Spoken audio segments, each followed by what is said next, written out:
Welcome to the Gold Medal Excellence Podcast.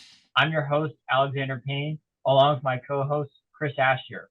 And today on the program, I'm joined by Don Strametz, longtime track and field head coach at Cal State Northridge. Don, thanks for coming on the program. Thank you. Thank you for having me. I'm looking forward to it. Hey, now we just started doing this. This is our third or fourth one, and really honored with this guest. A lot of people, I said we're going to do one with the Coach Strametz, and the responses came out. Stram has been off the scene and low key since retirement. So we're going to get Stram on here another time. On this one, we're mainly going to talk about his coaching career, background stuff. And then the next time we bring him on there, we want to get in some issues like recruiting, because Stram, this channel, what we're trying to do is provide information for the parents and the kids out there. We want to bring in, honored guests like you. I appreciate that. Thank you for your kind words. Yeah. So I'm going to start from the very beginning, Don. Talk about what it was like growing up. You attended John Muir High School in Pasadena with a strong alumni and reputation. So what was Don Strametz like growing up as a kid? Adventuresome. I was always outdoors, loved being in the outdoors, and grew up in a neighborhood where there were no houses, really close by for a while. And then the world kind of came in on us with houses, but it was great. Went to Muir, got injured playing football. So I turned to studying sports because I couldn't do anything for a couple of years there. But it was Muir was a great school. It was very balanced racially, and it was just one of the most wonderful experiences that I ever had in my life. Yeah, have a strong alumni, many professional athletes and musicians, including Jackie Robinson.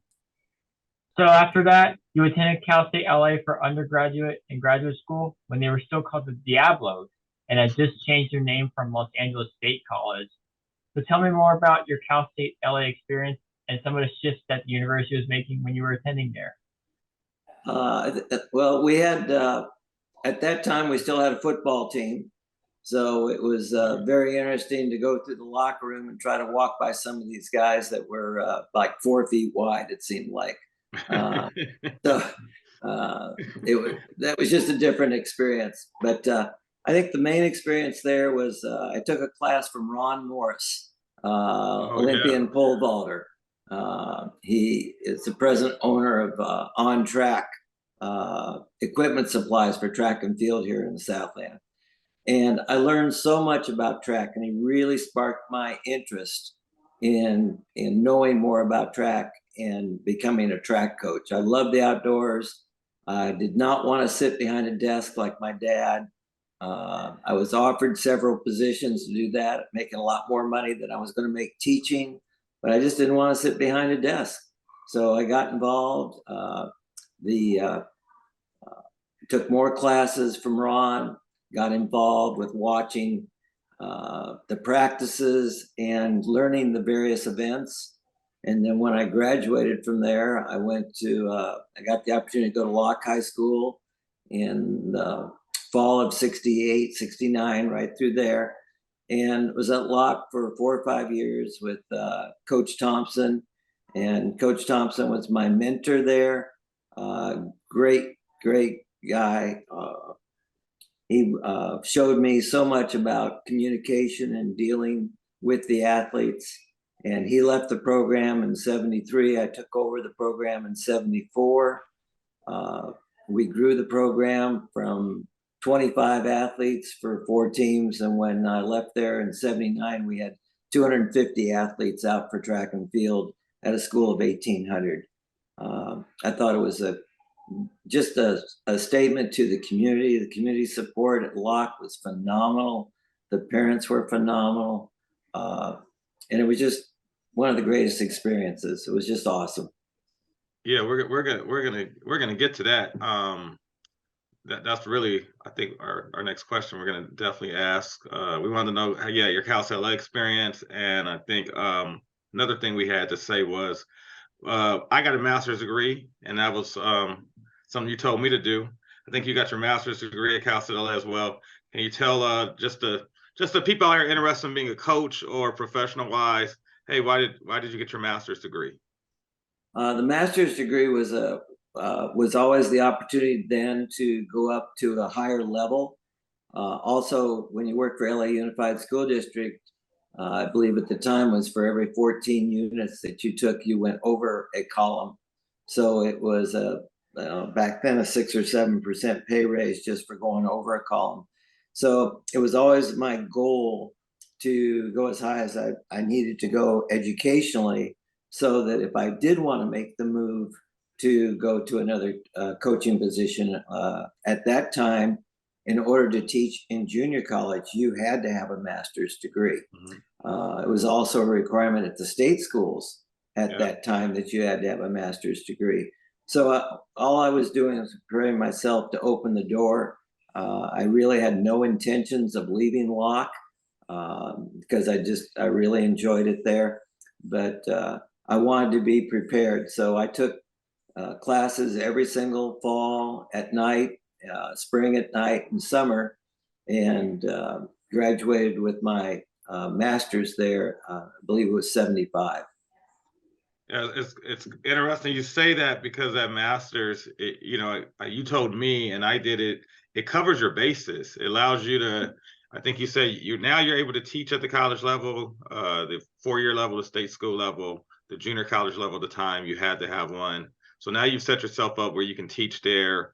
A lot of coaches go to the community college level where they can get tenured and stuff, but it covered your bases, and then you could still teach or do whatever you want to do, or probably be an administrator at a school. So that's what I tell people, that getting that master's degree, especially if you're getting into coaching, it definitely helps. Well, what you do is you make yourself more presentable to the administration, because the administration, you're being hired, yes, to coach, but you might be in a situation where you might have to teach a few classes along with coaching. And if you don't have the right requirements to teach those classes, then they'll probably hire someone else.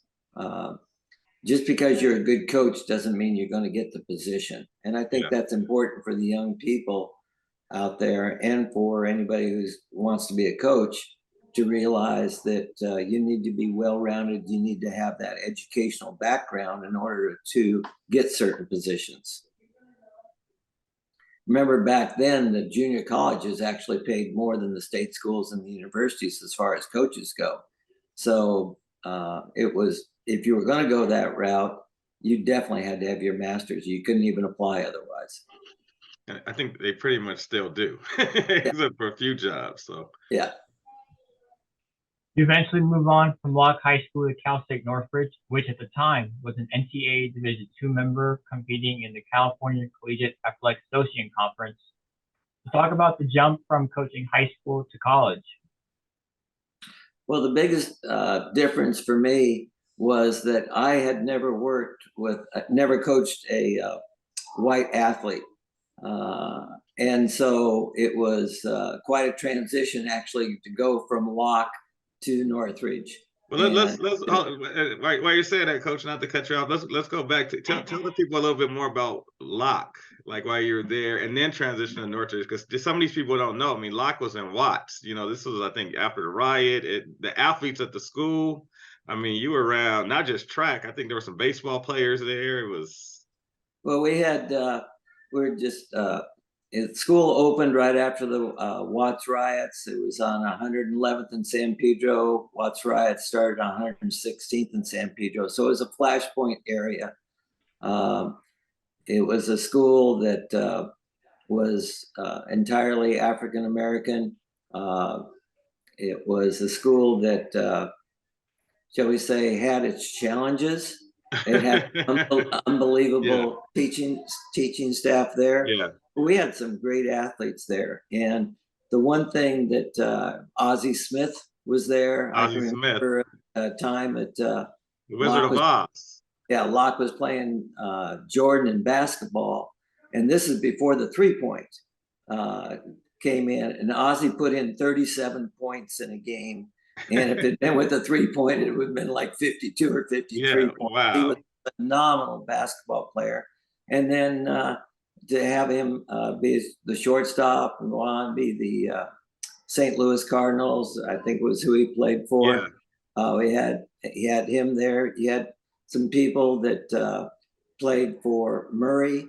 Eddie Murray. Eddie Murray, there. yes. Yeah, he was at Locke. So we had some great people, but the one thing that made Locke really good was the coaching staff really helped each other. So we were able to get, I went to the basketball coach and said, can I get a couple of basketball players to come out and do the long jump, triple jump, and the high jump? And I said, I just need them for 30 minutes twice a week and then compete in the meets. And he agreed. I went to the football coach and I said, we need some shot putters. And he agreed. He let the guys that wanted to do that. And so we were able to build a program. My first year there, we lost 3 meets, 61 to 57, because we didn't have enough good athletes. And after that, I think we ran 3:37 in the mile relay. So that following year, I decided we were not going to lose any more mile relays, or at least we were better. So I went out and bought 4 satin blue jackets. Locke was Columbia blue, a light blue, powdery blue. I bought 4 jackets for men and 4 for women. And those jackets went to, or warm-ups, went to the mile relay people who were, and so on Thursday night, they got to take those home and they wore them to school on Friday for the track meet. Oh, wow. And so they got real competitive. Everybody wanted their uniform. But, well, in the previous year, when it came, we always used to sit in the stands together. And in the previous year, it came time for the mile relay. The 2 mile, I noticed everybody was leaving the stands. Yeah. And by the time we got to the mile relay, no one's there. Everyone's gone. Yeah. So, because African Americans didn't run the quarter back then, right? That was the thing. So supposedly. Anyway, so I got that going, and we went 3:26. 27 that next year, and then after that we never ran worse than 3:20. Slower than 3:20. So we just kept those jackets going, and it worked for both the men and the women. It was just one of the signature things of the program. And at Locke, you had the legendary Valerie Briscoe Hooks, who was an Olympic champion. You had David Mack. I know I think you won a state team title. You said, or several times city champion. But talk to us some of those teams you had that were dominating before you moved to Northridge. I think that 79 team was probably one of the most dominant teams that could ever be put out there. We had Ronnie Glenn that ran 13.7 in the hurdles, and he was like 3rd in league. He barely got out of league. I had 2 other guys that could break 14 on that team, and they didn't even get out of league. We had 3 guys that were faster than 152.5 at one spot. And, the league, the Marine League, was just so tough with Gardena at that time was a superpower, and Banning and Carson and San Pedro. It was just a great competitive league. So we were really blessed with the talent that we had there. I forgot to say that, the baseball player let 2 of the baseball guys come down to run the relay, and they just came down twice a week for 15 minutes. They practiced their block starts. We practiced the baton, and then they'd show up for the meet on Friday. But we would not have won the city championship or even the Marine League title without having the support of the other programs, the basketball program and the baseball program and the football program. You bring up Valerie. Of course, she's very close to my heart. My first year coaching there, my first week of my career at Locke, we had, about 50, 60 kids out on the track, and her brother was shot. And in the corner, I heard the bullets. They went right by my head, and I turned and I saw him go down. And fortunately, I was with her parents that night at Martin Luther King when they pronounced him dead at 11:15. The following year, when Valerie came to school there, she would not run through that curve. So all of her workouts were 300 or less, because the curve was in the first curve of the 400. So we had, it was bringing her along and helping her through that period of time. in honoring her brother was another great coaching experience. It's what made Locke what Locke is. Okay, that is awesome. So let's transition, like Alex said, to now you. How do you go to Northridge, and just the difference now from being a Locke, a Powerhouse, to Cal State Northridge at the time? I was hired there to be the cross country coach, and I was dealing with some pretty good athletes. There were a lot of good athletes there in the distance program, and they were not happy with the way the previous coach had worked with them. So we had to change everything around and get them to buy into the program. And just by listening to them and understanding what the transition was going to be, what they thought they should be doing, and then trying to mold it all together. Sometimes you have to have different programs inside of a program. And so there were guys there who were running 60, 70 miles a week, who probably only should have been running maybe 40 miles a week. And there were guys that were 60, 70 miles a week who needed to run even more.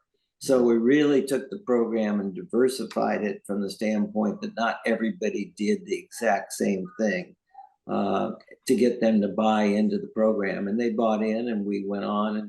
And by the time we got into the mid 80s, we had become very good in the cross country in Division II. The track program there was always strong. I didn't have as much to deal with that in my first year, just dealing with the distance runners. Mm-hmm. In the spring of that year, Chuck Debus was let go as an assistant coach for the women. And so I was asked to pick up the women's distance program, which I did. And then I started coaching both the men's and the women's distance program together for that following cross country season. Okay. So at Cal State Northridge, talk about the other coaches and teams in your league. What coaches did you have the biggest recruiting battles with, and what coaches were your biggest competitors and rivals? It was a interesting situation in the Big West. When we finally got to the Big West, we were independent for those first 4 or 5 years. So it really wasn't a competition versus other coaches. It was just getting kids to come to the school who wanted to compete because we couldn't compete for a team title. And then we became members of the American West Conference, which was just only 4 schools with Cal Poly SLO, and that became like the rival at mm-hmm. that point. And then we transitioned over to the Big Sky, mm-hmm. Which was a whole different set of coaches. You're dealing mm-hmm. with Ron Mann at Arizona State, and you're dealing with the Montana schools in Eastern Washington. So it was a very different type of environment. We went to meets in northern Arizona. We would bus over. I remember one meet, most of our kids had never seen the snow, especially our African American kids had never seen snow. And a huge snow fall that night, about 8 or 9 inches. And the kids, well, they wanted to play in the snow, and we just let them play. They just, let them have that fun experience. I was going to ask you more about you. You get to Northridge. You're doing men's and women's distance. You guys are D2. How did you transition to becoming a head coach of the overall program, where you were now the men's and women's track and field and cross country coach? And then, the success you had early on is that I know for D2, you guys did really well in nationals and cross country, and you're always good at track. And then in the early 90s, you shifted to transition to Division I, and you weren't in the conference. Let's talk about, you becoming a head coach and then the program growing into those Big West and Big Sky days. I think the biggest thing throughout all those years was the assistant coaches. There was a time that I don't even know if you know this, Chris, but there was a time where I had an assistant coach leave in November, and I actually coached every single event on the sprints, the hurdles, you name it. I have coached the jumps. I coached the high jump several times, including all the way through the Big Sky and sometimes with Big West athletes. The only event that I really haven't coached on in the track and field scene is the pole vault. Yeah. That one I just Yeah. never got into. Yeah. Yeah. But we so in the early 80s, Bill Webb was the head men's coach. I was the head women's coach. Replaced Barbara Swerkis there. And about 85, Bill left for a job, took the Tennessee job, and he went on to be extremely successful there. And the opportunity came for me to become the head coach. It was one of these things that one of the stories I always like to tell. The job had become open during the summer, and you have to wait a certain amount of time to hire people in the state system at that time.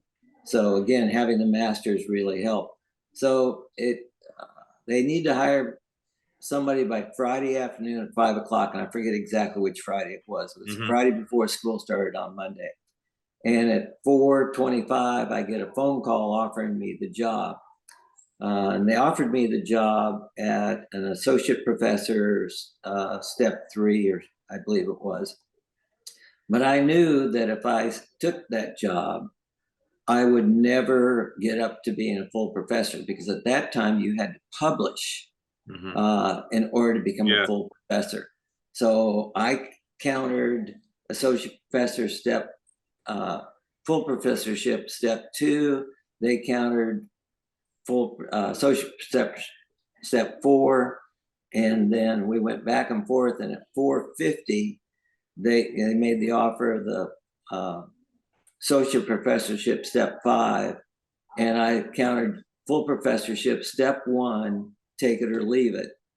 And I was sweating bullets, but at 4:59 they called back and they gave me the job at full professorship step 1, which was a huge setup for me and my family for the rest of my life financially.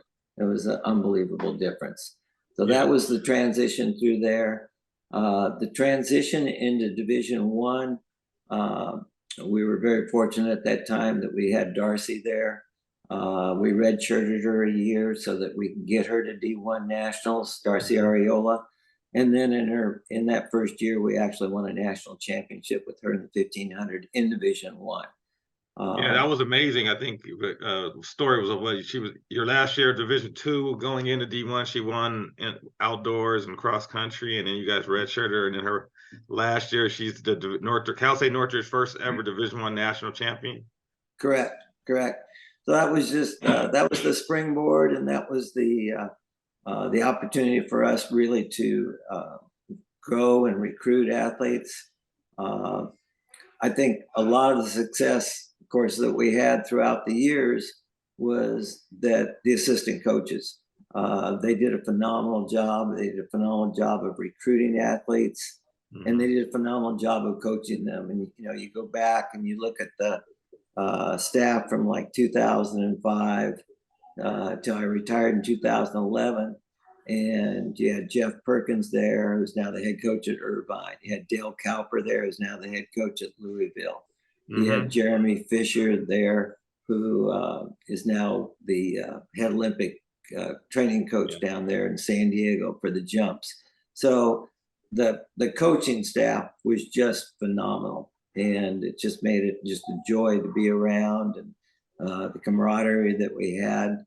You can go back into some of the earlier years, and it was fun to be around those guys, and I always wanted them to succeed. I gave them a lot of freedom in what and how to coach and what they were going to do. But the thing that was really kept the coaching staff together was that we always felt like we could look at the athletes, and we put more than one set of eyes on the athletes. So if I saw something going on in the jumps, we had such a great relationship that we could go back and forth to each other and say, hey, this is what I see. Or if somebody saw somebody doing something in a distance race that I didn't pick up on, they would come to me and say, hey, did you see this? And you might want to check it out. And it wasn't like you were criticizing the other coach. You were trying to help the other coach, because if the whole group of coaches work together, then the benefit was the kids. And Chris, you know me, it was always all about the kids. That's I don't know if a lot of people know this, some don't. Stram is like my second father. He's my biggest mentor. He's been my biggest ally. He has, I wouldn't have been in coaching if it wasn't for this man. So that's how special he is. I mean, he came to my wedding and spoke in Hawaii. Like this guy, this is like my #1 guy.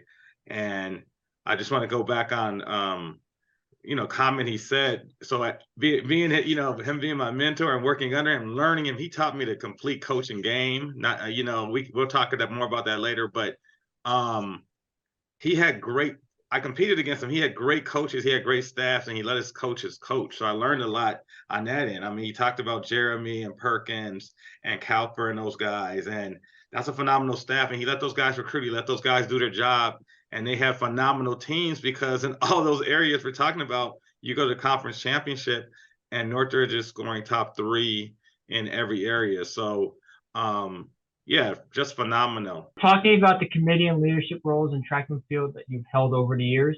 I got involved with the, shall we call it the politics side, back in 83, 84, became involved with the NC2A as far as the championship meets and also as in the cross country leadership role. And then went on become the vice president and the president down the road of the Coaches Association. And then took a leadership role with the Cal Nevada. Back in the early 90s, late 80s, schools were getting ready to drop the men's programs. And we felt that the only way that we could push back on that with the administration was to have a strong California, we actually call it Nevada, Coaches Association. And we put together a championship meet. The first one was held at UCLA, but I can remember back in the early 90s, UC Irvine dropped men's track. We were able to put a lot of pressure, to try to help Vince O'Boyle out down there. And they eventually restated the program. I know that at Northridge, it looked like we were going to lose the program, the men's program, and the Cal Nevada Association was very active in working with the administration to save that program. So I thought that was a critical period of time for men's track in the state of California. Some of the programs were cut and have not been brought back. Mm-hmm. But that was extremely important to keep that going. We would hold a lunch at Northridge, a meeting at Northridge every year. And we would get 50 to 60 coaches would come in from all over the state of California. They'd fly in for the day. And that's how important the coaches thought it was to have this association. Mm-hmm. And it was just, it was a great meeting. We'd have a great dinner together. A lot of issues were talked about and settled, and how we wanted to be proactive to grow our sport. That was one of the first things, one of the big things was the Cal Nevada Association. I was president of that for 9 or 10 years, I guess, total. Mm-hmm. Yeah, that was big. A lot of things got done in those meetings. A lot of issues got resolved. Fresno State always was a big part of it. Well, as you know, Nevada, Kirk Craft. Red was one of the founders, Art Venegas, Tony Sandoval. Yes, Art Venegas was really big. He was at UCLA. For him to be such a huge part of it. Tony Sandoval, the head Cal at that time, was very involved with that. Everyone realized that, even the big programs realized that at that point you needed the small schools in order to have your meets. Because they were the ones that were supporting your program in coming to your meets. Division I has changed totally now, and how they do their sports sponsorship. So you don't have the involvement with the D1 schools to the D2s and D3s like you used to. But back in the 90s and early 2000s, it was definitely something that the big schools recognized the support they needed from the smaller schools. And I always remember the very first meet at UCLA there, I don't remember the young man's name, but he was a young man from Stanislaus. Yeah, he won the And 400 hurdles. hurdles. I'll always remember that. It just stuck out. Yeah.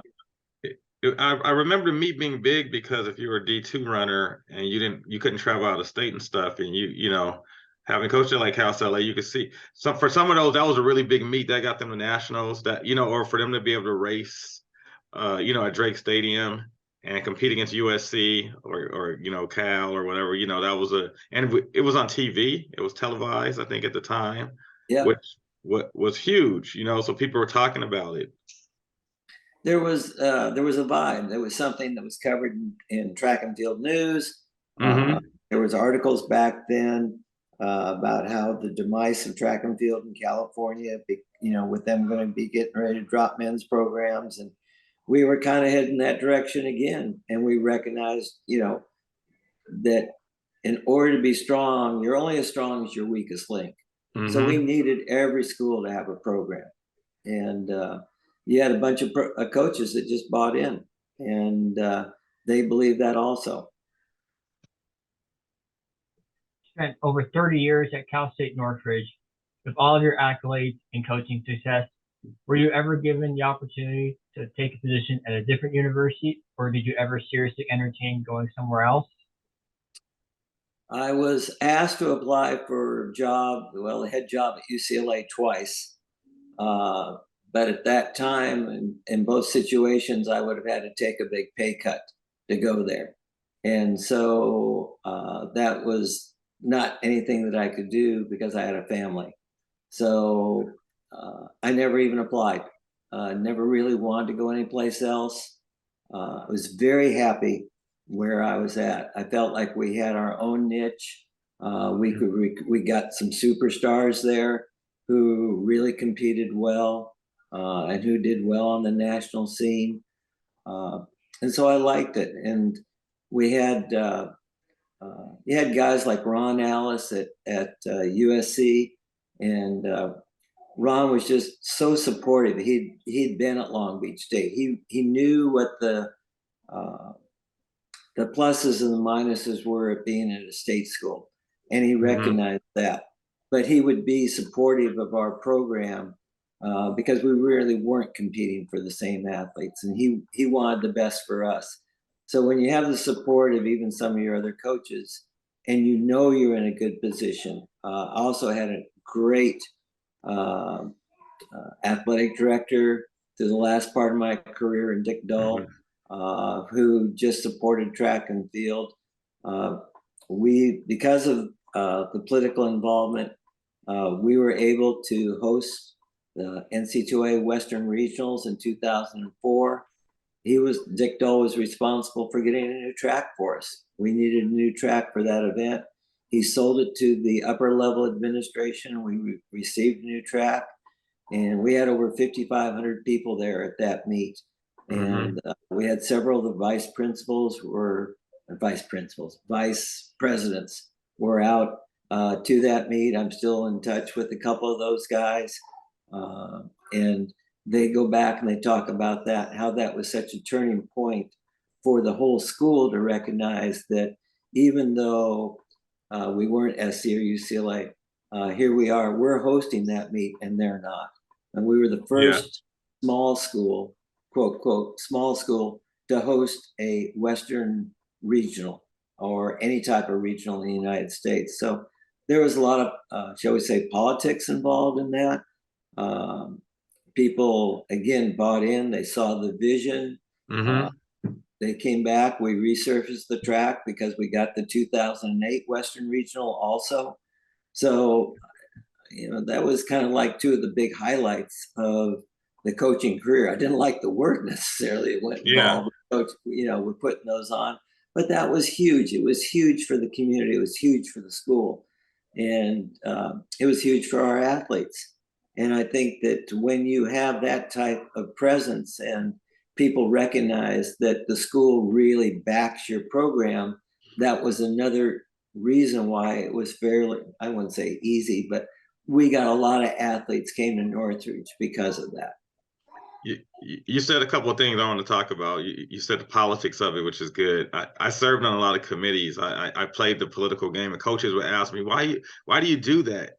And I remember coaches told me, a few people told me to get involved, but I learned once I got in that political game, it gave you a lot of kind of weight behind the scenes and stroke. And what I mean was you knew the political game, so you knew what to do to host regionals. Like you could talk to someone on a committee and say, hey, what are you guys looking for? Who's bidding against us? Like you can go all in where you're like, okay, we're gonna put this plan together. We're gonna have this great hotel plan. We're gonna do a new track. We're gonna have multiple runways.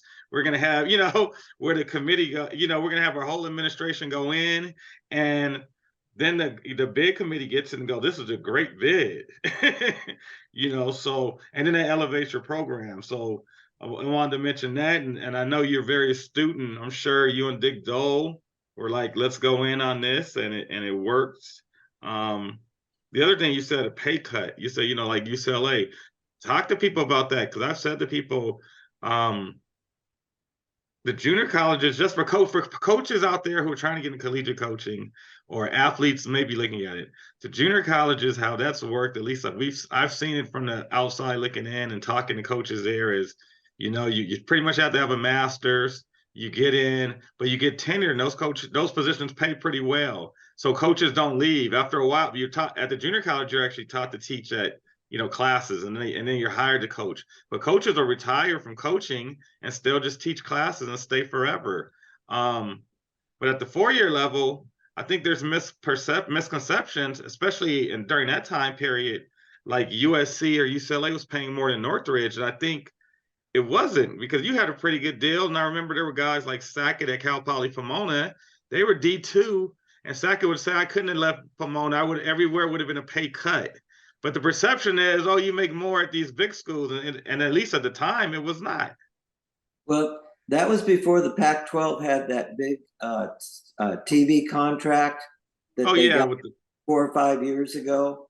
And so back then, both the Berkeley position and the UCLA position, the two Pac-12 schools within the conference, both the UC schools, they actually had the 2 lowest paying positions in the Pac-12, or Pac-10 back then is what it was.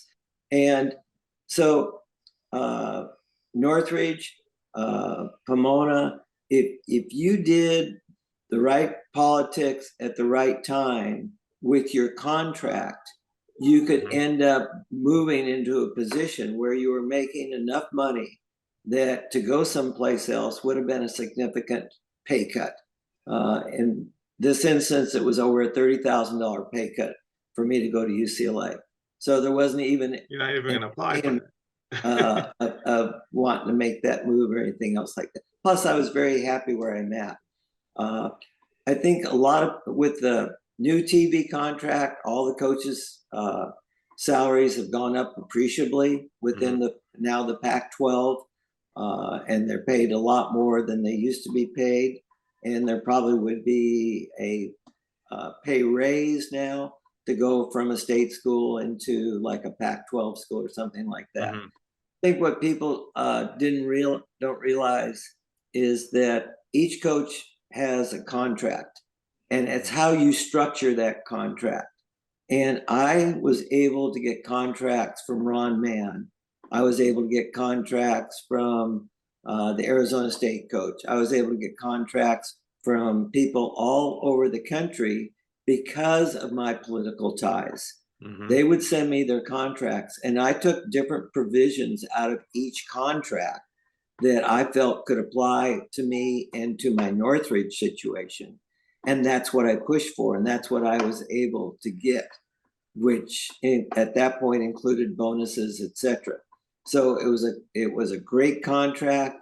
It was something I was able to get a multi-year contract. Most coaches don't get multi-year contracts, but I was able to negotiate. And you and I have talked about this. You and I talked about this for years and years. We talked about 2 things: getting involved politically and what it means, and you did. We talked about negotiating your contracts, and you pushed hard to get some. Sometimes you got denied and pushed back on. Sometimes some of the things I wanted, I got denied and pushed back on. But as a coach, the only person really looking out for you in the situation is you. So you have to push. You have to ask for everything that you want, and then you negotiate. And they say, well, we can't give you this. I said, well, then I'll take that. But you have to know your cards. You have to know what you're putting on the table. So it's just not like walking in there and say, I want another 1-year contract or something. Yeah, it's weird you said that. In football and basketball, now all the coaches, even some of the assistants, they all have agents now. And I know athletic directors, it's just a new game now. And even some of the big, powerful track coaches have agents now. And I've talked to the athletic directors I know and tight with, and you know what they've said is the agent, but the agent takes care of the dirty work in the business, and the agent has clients that maybe the AD is dealing with in other sports. So what happens is the coach and the AD are able to have a good working relationship because there's no tension about the contract because the agent's handling that. So, you know, with me and you, we're coaching, we're mad, our contract's coming up. Me and you could hate the AD or a sports supervisor because we're at odds because of our contract. But now these guys, some of these guys have agents, a lot of them, because the agent's able to be the middleman and take away that relationship, and they're able to push the things you ask for. Like correct. You said, the agent knows what the other guys are making in the conference, and they can go, okay, my guy's, he's won the conference championship. This is what the other guys in conference are making. You need to, you know, compensate him at this level. Oh, he's won nationals. This is his bonus should be. So it's a different ball game. Yeah, the whole thing has changed. And again, it goes back to knowing what you can and can't do, doing your homework. And as coaches, if you don't do your homework and you don't understand the environments you're in, then you can't really push for what you really want to get for your program and for your family and what you need. There were several times throughout the last 5-6 years of my coaching career that I had to fight for assistant coaches to get raises, to get bumped up above certain levels in order to keep them and retain them. And if we hadn't done that, we would have lost people a lot earlier. And that, you know, again, that's part of the politics of knowing what you have, knowing what you're dealing with, knowing what your success. One of the things that really helped us at Northridge was we won more conference championships than all of the other programs combined. So it was easy to go in from a position of power because you're the best program at the school. Absolutely. Yeah, made a difference. You were inducted into several Hall of Fames, the Northridge Athletics Hall of Fame, the Mount Sac Relays Hall of Fame, the USTF CCCA Coaches Hall of Fame, along with receiving many other awards and accolades. Cal State Northridge has also bestowed upon you the honor and title of Head Coach Emeritus of men's and women's track and field. Can you tell everyone how special it is to receive all these different honors after so many years of hard work coaching? Well, I feel honored and blessed to have all these accolades and everything else like that. But all of those go to the kids. All those go to all my athletes, my assistant coaches, because they were the ones responsible for me getting these awards. So I owe a debt to all of them. And that's who I'm most proud of. And I still get letters from guys thanking me for what I did for them to help them along with their careers. And some have to do with the fact that I even disciplined them and kept them from, shall we say, doing what they wanted to do at that moment. But they realized down the road how important it was to them. And so I still get letters about that. So it's great to get all the awards, but I share all those awards with all the athletes because they're the ones that helped me get those awards. He's been real humble, and that's why we love Stram. But let's be honest, I'm gonna tell you some other stuff, okay? and it's all about the kids. And his whole career, he's been all about the kids. He really has, helping the kids. I've seen him go to athletes on other schools, teams, and talk to the kids. Really, like, I love the Northridge coach. He walks up to me and he says this to me or that to me. But this guy did all-comer meets at Cal State Northridge for 20 years. If you know what an all-comers meet is, the rest of the team would be traveling, and he knew how he had to fundraise. So the rest of the team would be indoor to meet in Seattle or New York, and Stram would be at Northridge doing all-comers meets by himself every weekend from like the second weekend of December to the first weekend of March. He did more home meets. This guy was at the track moving hurdles. I'm telling you, these guys, I've been to these other programs where the head coach has managers. Okay, UCLA, you got team managers to bring the hurdles out, water. I've seen Stram move all the hurdles. That's how I got started. He told me, you want a coach, go move all them hurdles. I remember it to this day. I remember that. But you know, he worked, he grinded, like he worked, you know, he's sweeping, he needs something done at the track. You know, you're working with state schools, they're slow, they're on their own time. Stram needs something done on the track. He has a great relationships with everybody. You know, the facility guys, hey, come paint the track for me. I'll take care of you. I'll give you a 6-pack of beer. You know, hey, we'll come do it tomorrow, coach. You know, that was the way it was too. Old Loomis was the groundskeeper there, and Mark and I became very good friends. We've even talked since the retirement, and he would just help us. He would do anything he could because he was part of the program, recognized part of the program, and I mean, the all-comers meets, I'd get there at 6 in the morning, I'd leave at 5 at night. But it wasn't only me there, it was the kids who didn't get to go on the trip that stayed and worked the meet all day because they realized that if they wanted to go on the trip in the future, we were going to need funds. So they would help out. It was just a part of the program.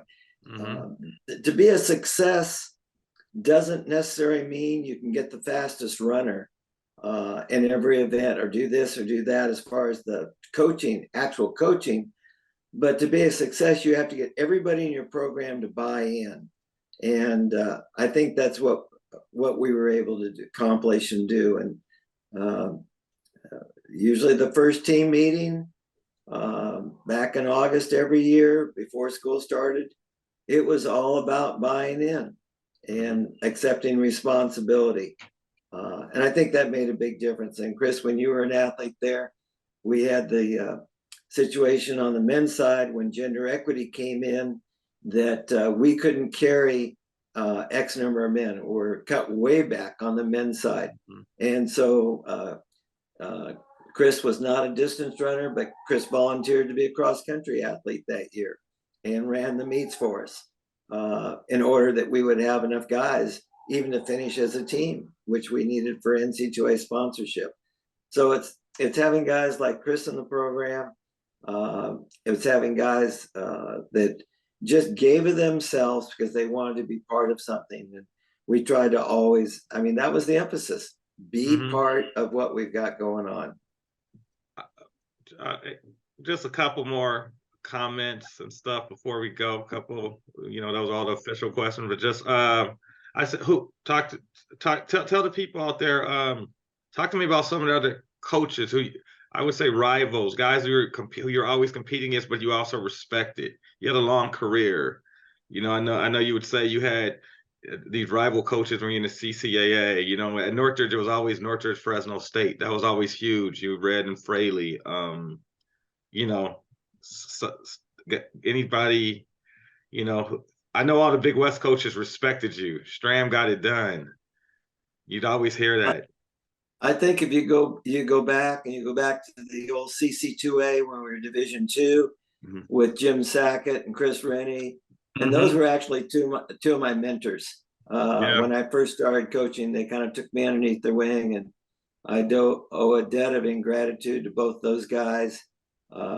They were always available to me. They would talk to me about how to handle athletes, how to deal with the administration. They were very, both of them were involved with the NC2A. Both of them were very involved politically. Those were the ones that taught me and showed me how to Yep. become very political. So world respect to them. There were other coaches along the way that I learned from. Ron Sheffield down at San Diego State taught me a tremendous amount just by the way he interacted with his team and leadership. You know how close I was with Red. Red was my Red Estes, the Fresno State coach who unfortunately passed away a year ago. Excuse me, I'm getting a little emotional now, but I'm sorry. Red and I were tight, good friends. And it was the biggest rivalry in the world. And we had a lot of fun with that. So there were a lot of coaches. I remember when Lance Harder was at SLO, and I was always trying to beat him in cross country. He'd win the national championship, and we'd be second or third. And I was always trying to beat him. So there was always coaches to look up to Ron Mann at Northern Arizona. And I learned a lot, gathered a lot of information from him along the way in dealing with assistant coaches and giving just how you manage a program. It's just not putting everybody out there. I think the other thing that I don't think coaches realize, when I first started coaching at Northridge, it was 7 or 8 hours a day on the track and 1 hour of paperwork. And when I retired in 2011, it was 7 or 8 hours a day of paperwork and 1 hour of the track of coaching. And that was one of the major reasons of, the fun part of it, the coaching part of it had kind of been taken away because of the insurmountable amount of paperwork that was being required by the athletic department, by the state school, by the NC2A. So there's a lot there. We had John Elders on the show yesterday, and he we asked him kind of the same thing. He said the same thing, and I mentioned, I said, when I was an assistant coach, I spent 5 or 6 hours a day on the track, and I said when I was a head coach, I spent 1 or 2 hours a day because you had all this paperwork. Like it just changed, It does. And you couldn't live without good assistants because you couldn't be there. Correct. But you still had to deal. As the head coach, you dealt with all the problems. Yes. So you dealt with the sprinters' problems. You dealt with the throwers' problems. Everyone that had a problem would come through your door, and always had an open door policy because they were part of the program. Yeah. I'll say maybe one more comment to say, and speak on this, Stram. Before I got one more comment, and then we'll end with some closing words or whatever. One thing I'll know, Coach Stram coached the distance runners. He said that earlier. Phenomenal distance coach. Everyone respects him. And this was hard. This is hard for coaches to do. So if you're a sprint coach, you coach the sprinters, and you become a head coach, you're going to make it all sprinters. If you're a quarterback coach and you're in an NFL team, you're going to pass the ball. If you're a running back coach, you're going to run the ball. Stram and Northridge had if anything, for years, because of funding or whatever, his distance runners were more at the bottom tier of the conference, because Stram knew, I want to win a track and field title, and my best bang for my buck is to get sprinters and jumpers and throwers, because it's going to be too hard to compete with these other schools that are spending all their money in distance or whatever. Talk to people about that, because that's hard to do. Imagine you're the head coach, you're the distance coach, and you're sacrificing your area of expertise to a degree where you could take all the money and say, I'm going to get all distance and throw you guys crumbs.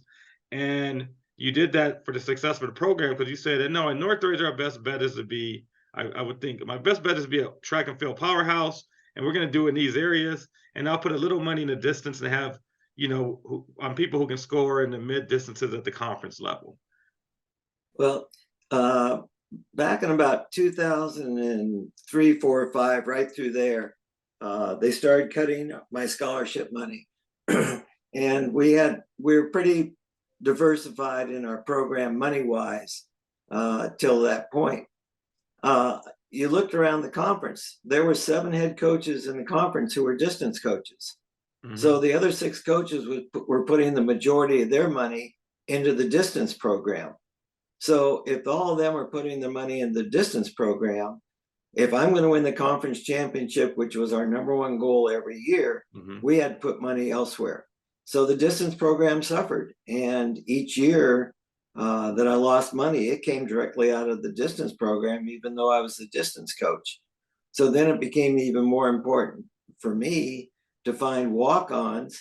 And probably the most successful walk-on was Lily Morajan, who came in as a high school walk-on, 532 miler, I believe, and ended up being the conference champion in the 10,000. So, and she ran phenomenal time, 34 low. So it was just a different challenge. But if we were going to be the conference champion, then that's where we needed to put our money. It was, you can call it being humble, but it was realistic to the point that that's what we needed to do. So I didn't get to coach as many, shall we say, good athletes, but I had just as much fun coaching all those other athletes, because we told the team every year that if we're going to win the conference championship, we're going to need some points out of these walk-ons. And I can remember the one year against Santa Barbara that we won the conference championship by 3 meets. It was at Northridge. And we scored, I think it was 14 points that year in the meet with pure walk-ons. A couple of them in the distance area. We scored like 8 points in the distance area with walk-ons. And if we hadn't had those kids, so they became the joy in coaching. I didn't have to have the superstar. I was content in coaching who I had, as long as the program would win. I think it was smart. It was excellent leadership. It was it showed how good of a general you were, because just thinking that you just said, hey, these 6 guys are beating each other up in this one area. I'm just gonna go outsmart them. I'm gonna go all these other areas where they don't have a serious presence. And I'm doing my MBA, but that's called addition by subtraction. and then your walk-on develops. They got all this money and scholarships, and your walk-on wins the conference title. And it's like, hey, So any other comments now? I'll say this before we go, and then like any last comments. A lot of people, where's Stram? Reaching out social media, they're gonna be excited to see this. You want to say any hellos, but Troy Collins, Jennifer Andrews, Lori. So, say something to the people. Well, you're all my people. And to Troy, to Lori, to Beth, to Jennifer, to all the ones that responded to you. My heart goes out to all of you. I pray you are all doing well, and that your lives are a success, and that I just hope the Northridge experience was one that you always look back on fondly. And what are you doing right now? What to tell everybody just what you're doing? Can everybody go, what's Stram up to? What you doing? Hunting, golfing, you're gardening? No, I'm gardening. I always garden. Had a great crop this year of broccoli and cabbage and onions and snow peas. So that was fun. But I'm working with a lot of young athletes on form. You've got these junior programs, and you got all these kids in the junior programs, but you got walk-ons teaching them. You don't have physical educators teaching them. And so a lot of these young kids need form work. And I was lucky that this last year I was actually coaching a group of 8th graders, who one of them went up to the Nike Outdoor Nationals and won the 800 as an 8th grader. He ran 203 in the 8 last year. So I had national champion last year. So that's fun. Still giving back. Yeah. All right. Giving back is right. So Stram, we're gonna invite you back in the near future. We'll figure out what time works, and on that one we'll go over more serious subjects that you're, like you've always mentored coaches. So we'll talk about some of the things, the challenges, or things that help aspiring coaches or head coaches to give them advice, things like that. Just some of your knowledge on the political side and the recruiting and the dealing with administrators, where you can kind of teach the people. Yeah, I would look forward to that, Chris. I appreciate it. Thank you again, Dom. I feel honored to, first of all, work with Chris, and then meet with you and learn from you and hear your journey, and hear from the man who molded Chris into the coach and person he is today. So thank you again for coming on this podcast, Don. It's been a lot of fun. Thank you very much, Alex. Appreciate it. Look forward to seeing you soon. All right. Thank you. Take care. All right.